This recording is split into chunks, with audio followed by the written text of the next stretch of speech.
નિસહાય blind charitable ટ્રસ્ટની અનોખી સેવા. ગૌરી વ્રત નિમિત્તે દિવ્યાંગ અને વિધવા બહેનોની બાળકીઓ માટે ઢોસા ઉત્સવ યોજાયો.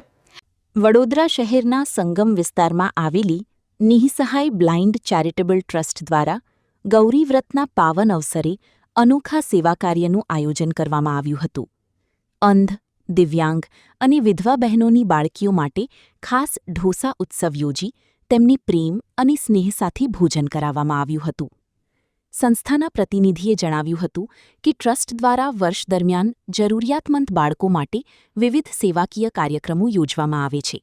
માત્ર ભોજન જ નહીં, પરંતુ બાળકીઓના શિક્ષણ માટે શાળાની ફી સહિતની જરૂરી સહાય પણ સંસ્થા દ્વારા કરવામાં આવે છે. આ પ્રસંગે યુવા પેઢીને સંદેશ આપતા તેમણે જણાવ્યું હતું કે યુવાનો સમાજ સેવા અને માનવતાના કાર્યો સાથે જોડાય તો દેશનું ભવિષ્ય વધુ ઉજ્જવળ બની શકે. બાળકો દેશનું ભવિષ્ય છે અને તેમના શિક્ષણ તેમજ સર્વાંગી વિકાસ માટે સમાજે સંયુક્ત પ્રયાસો કરવા જરૂરી છે.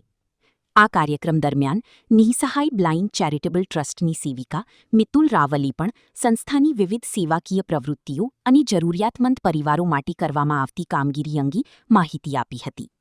ગૌરી વ્રતના પવિત્ર અવસરે યોજાયેલો આ ઢોસા ઉત્સવ માત્ર ભોજનનું કાર્યક્રમ નહોતું, પરંતુ માનવતા, સેવા અને સમાજ પ્રત્યેની જવાબદારીનું જીવંત સંદેશ બની રહ્યું હતું. નિસહાય બ્લાઇન્ડ ચેરિટેબલ ટ્રસ્ટનો આ પ્રયાસ અનેક લોકો માટે પ્રેરણારૂપ બન્યો છે. આજે નિસહાય બ્લાઇન્ડ ચેરિટેબલ ટ્રસ્ટ અને શ્રી હરિસેવાના સહયોગથી અંધ તથા વિધવાની બાળાઓ માટે ગૌરી વ્રત પૂર્ણ થયા હોવાથી લગભગ 35થી ઉપર છોકરીઓને અહીંયા ચૂલા ઢોસામાં ખવડાવવામાં આવે છે. આ ગૌરી વ્રત નિમિત્તે જે વિવિધ વિસ્તારોમાં કેટલીક બાળાઓ છે એ લોકોને અહીંયા સંગમ પાસે ચૂલા ઢોસાનો આનંદ આપવા અમે લાવ્યા છે.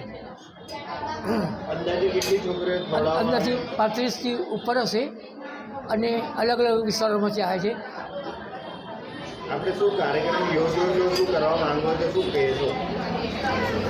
આ કાર્યક્રમ દ્વારા સમાજે પ્રેરણા લેવા જેવી છે કે ખાસ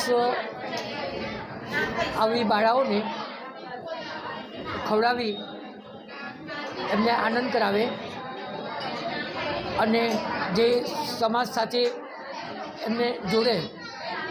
આવી બાળાઓને ખરેખર જે આનંદ આપે એ સમાજનો વ્યર્થ પૈસો નહીં જાય, એમના આશીર્વાદ મળશે બાળાઓને.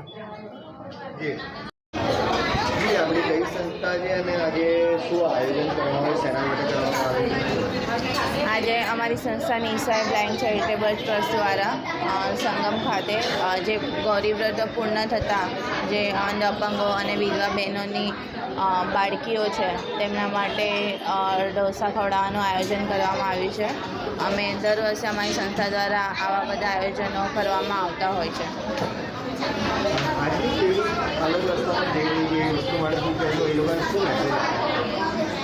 આજની જનરેશન, જે યંગ જનરેશન છે, જે અલગ રસ્તા પર જઈ રહી છે, એ વસ્તુ છોડીને આવી વસ્તુઓ પર એ લોકો ધ્યાન આપે તો એનાથી બે જનરેશન માટે સારું થશે. એક તો એ લોકોને પણ એક સારો રસ્તો મળશે અને એક જે આ નાના બાળકો છે જેના માટે અગર એ લોકો કરશે તો આપણી જે આવનારી જનરેશન છે એ એક સારું એ રહેશે. અમે લોકો પણ આ નાની બાળકીઓને ભણાવવા માટે સ્કૂલની ફીસને વગેરે પણ અમારી સંસ્થા દ્વારા ભરવામાં આવે છે. તો એ બધું કરવા કરતાં આવી બધી વસ્તુઓમાં ધ્યાન આપીએ તો આપણા દેશનું ભવિષ્ય કંઈક અલગ જ હશે.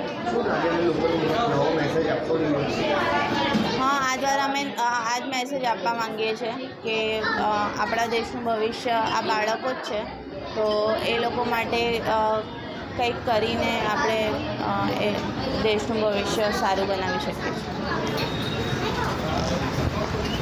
વડોદરા ન્યૂઝ ગુજરાતી આપણા શહેરના તાજા અને સચોટ સમાચાર માટે ફેસબુક, ઇન્સ્ટાગ્રામ, યુટ્યુબ અને વોટ્સએપ પર હમણાં જ જોડાઓ. ફોલો કરો વડોદરા ન્યૂઝ ગુજરાતી.